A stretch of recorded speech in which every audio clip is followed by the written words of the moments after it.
Hello and welcome to the ISO show. Every day, thousands of lives are lost, sadly, due to work-related accidents or fatal diseases. And these are deaths that could and should have been prevented. Today's podcast is going to be on ISO 45001, which is the health and safety standard that was published back in March 2018. And I'm delighted to be joined by Paul Robinson, who's a managing consultant here at Blackmores. He's actually been with Blackmores almost 10 years, so I'm delighted to welcome Paul today. Hi Mel, thanks for having me. Great, thanks for joining us today, Paul. I know you're extremely busy with lots of ISO projects, so it's great that we've managed to grab you for 10 minutes for this podcast show. So, unfortunately, there is still a startling number of accidents and work-related deaths, unfortunately. And according to the global statistics, one worker actually dies every 15 seconds. And 153 workers have accidents every 15 seconds. So that basically results in 2.3 million deaths every single year at work all over the world. And as I said earlier, these are deaths that could and should have been prevented. So this is why it's so important to have an international standard of best practice, such as ISO 45001, that businesses can adopt within their business and get certified to demonstrate credibility and confidence to their stakeholders that their systems are managed in a safe way. So in this standard, we've been waiting for it to come for a while. It has been known as OSAS 18001 for a number of years, since 2007, and over 70 countries were involved with the development of ISO 45001. So it is truly an international standard, and it's a standard that we'll be talking about in much more detail over the next 3 podcasts. So Paul's going to be going through how you can implement ISO 45001 and sharing hints and tips along the way. So Paul, let's begin with the first day. Okay, so you've got a copy of the standard. You've had a look at the standard and you're thinking, where the heck do I begin? What advice would you give to a company embarking on implementing ISO 45001? Very good question, Mel. When companies start out on their 45001 journey, it can be quite daunting. And when this standard lands on your desk for the first time, you open it up and you see it's just a whole load of what I call ISO speak. And it can be quite challenging to get your head around it for the first time. So what I would typically encourage companies to do is basically just take a step back, look at the clauses and basically conduct a gap analysis. Look at what you've got in existence already and how that then fits to the requirements of the standard.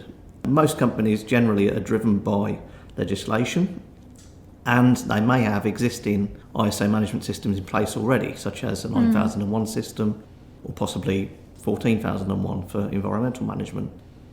And these standards very much align now with 45001 in the way that 45001 has been written.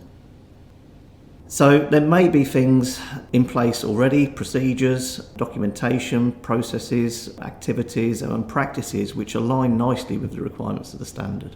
Could you give me an example of some procedures that might already be in place? Where do you find that companies are already in part complying with the standard without realising it? Yeah, so great example would be with regards to monitoring and measuring.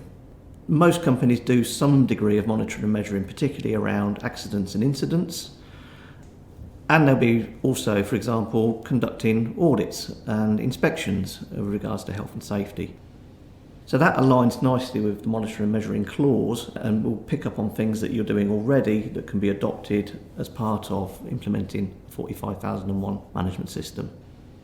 Similarly, if there's existing standards in place, 9001 for example, you'll have already established procedures for internal audit, non-conformity, corrective action, document control, and these again align nicely with the requirements of 45001. Excellent. So if you were doing a gap analysis there, then those are the elements that they've already got in place, and you don't really need to do much more in those areas, and you just focus on where the gaps might be. Yeah, it's certainly not a case of reinventing the wheel. What companies might want to look at, though, and organisations who are implementing 45001 is how 45001 can be integrated into those requirements, so we don't end up with sort of two separate management systems trying to do the same thing effectively. So integration is critical, really, and how that's approached, because that could bring in different roles and responsibilities, different departments into the equation, and also consider training and awareness requirements as well around that. Okay, so could you just talk us through what we might expect on that day? So say, for example, you were going in to do a gap analysis for a company.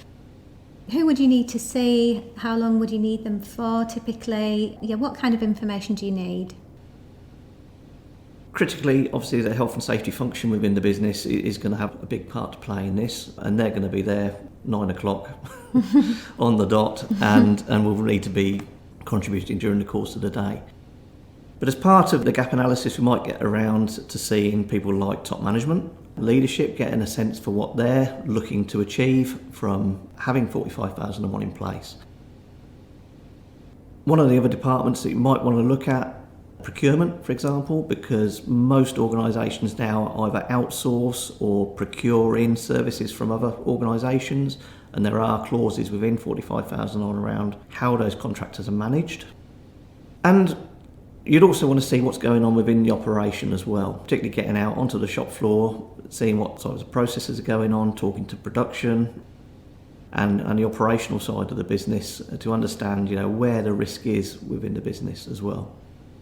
So it's eyes and ears then, including looking at things like, I guess, if there's something blocking a fire exit, or if there's signage there, looking at potential hazards that they may not be addressing currently? Yeah, absolutely. So all of those sort of things are beginning to help me as a consultant understand what the culture and what the safety culture is within the business, and how engaged really the management is in driving health and safety performance and improvement in that health and safety performance as well.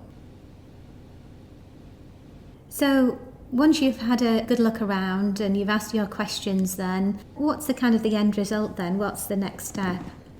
So we will formulate the responses to these questions and align them back to the clauses of the standard.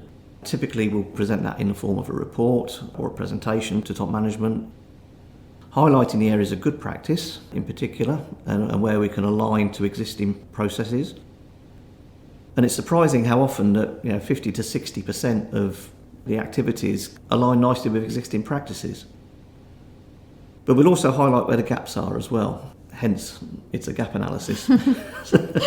So we'll highlight there where we need to develop, in some cases, documentation, but in other cases the processes, knowledge within the organisation to help support the implementation of 45001 as well. So from that then we can develop a bit of an action plan, confirm then the number of days required to implement the standard, and then support the client through that process as we step forward with regards to development of documentation, rolling out of training, and then ultimately then through to then internal audits and management review.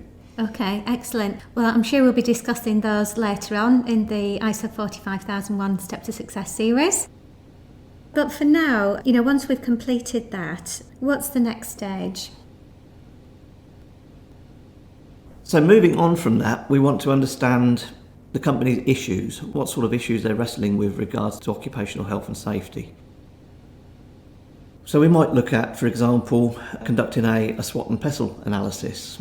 Can you just spell out what they are, just in case listeners haven't heard of those before? Absolutely. So from an internal perspective, we need to understand the company's strengths, weaknesses, opportunities, and the threats that are facing the company.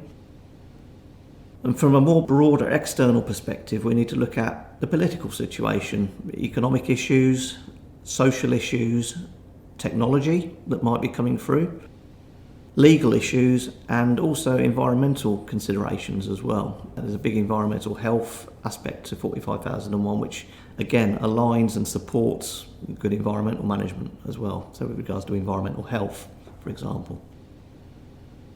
So we'll sit down with possibly top management, a cross-functional team, for example, and pull all this information together. Understand really I use the phrase, what's keeping them awake at night, really?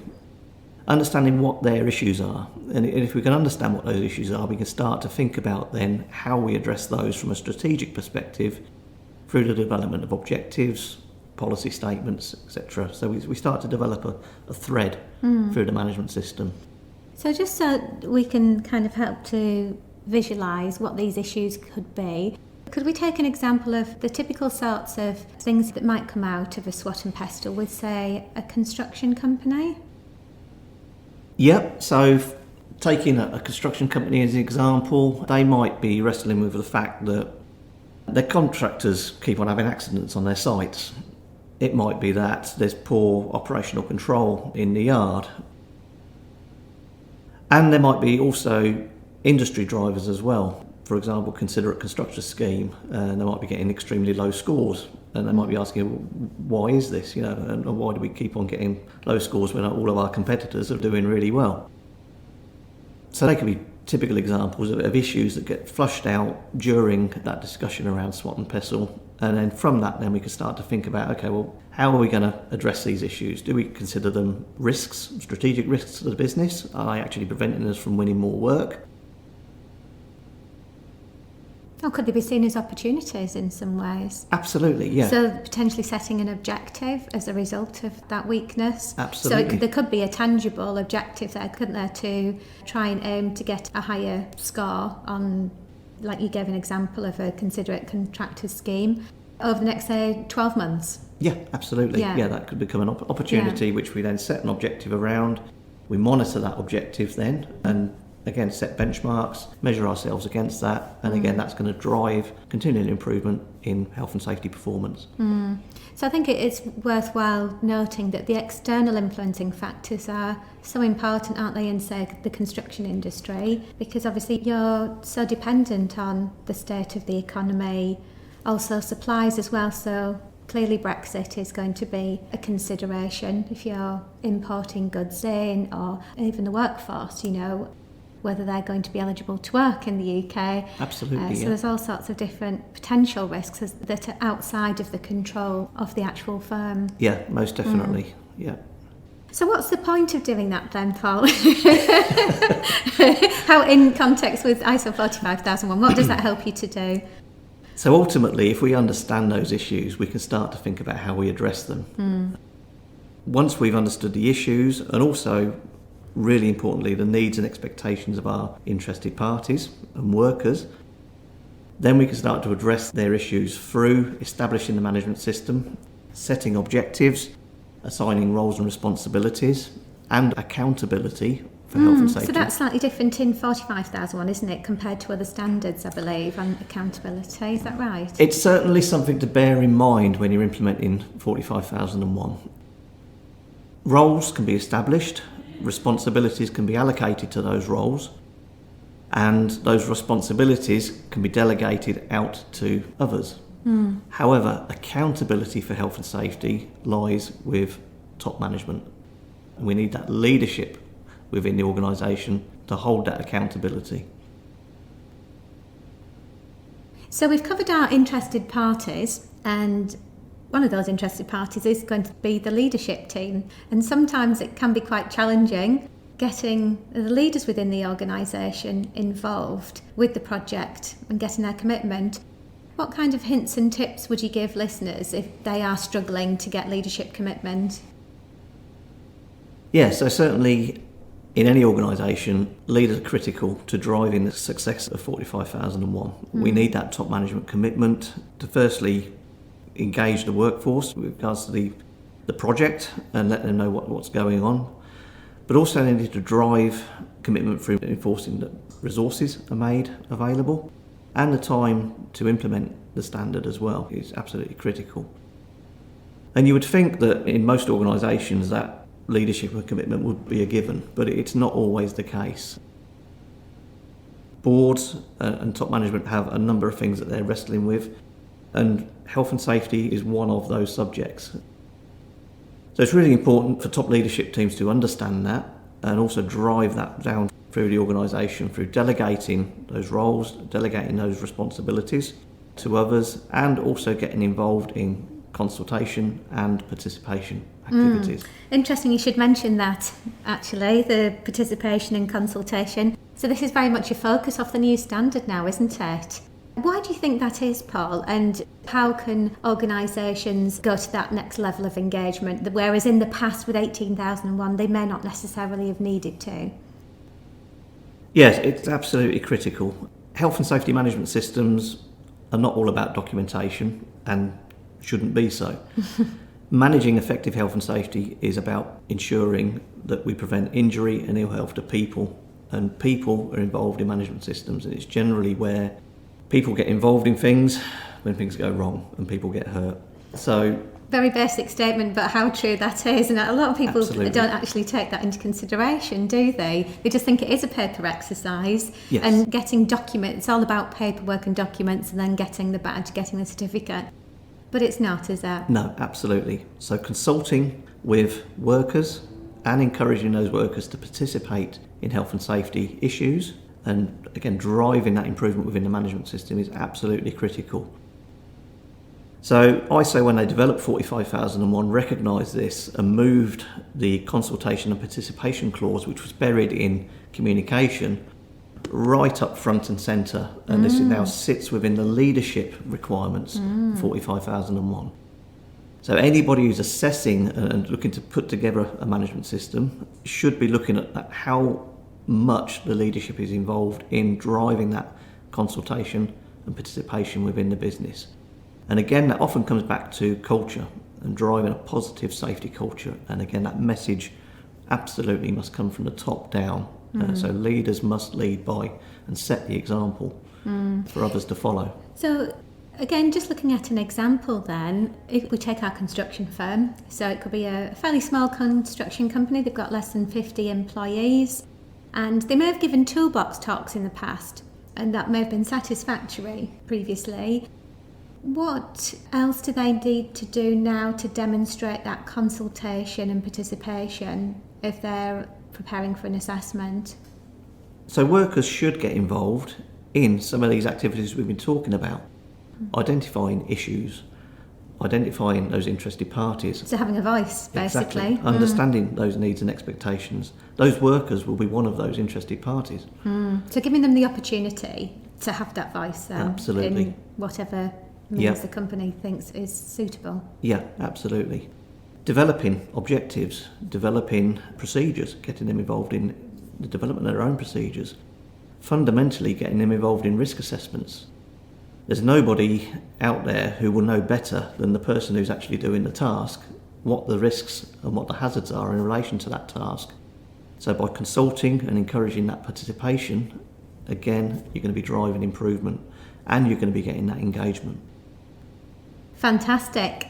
That's great to hear all those different hints and tips to help organisations to put this into practice. That's great. Thanks very much for that, Paul. Well, that's about it now for the ISO show, for this episode 1 on ISO 45001 Steps to Success. And we hope that you'll stay engaged with us for the next episode when we talk about the next stage of an ISO 45001 project, which is all about the creation of your health and safety management system. So until then, I look forward to seeing you on the next ISO show.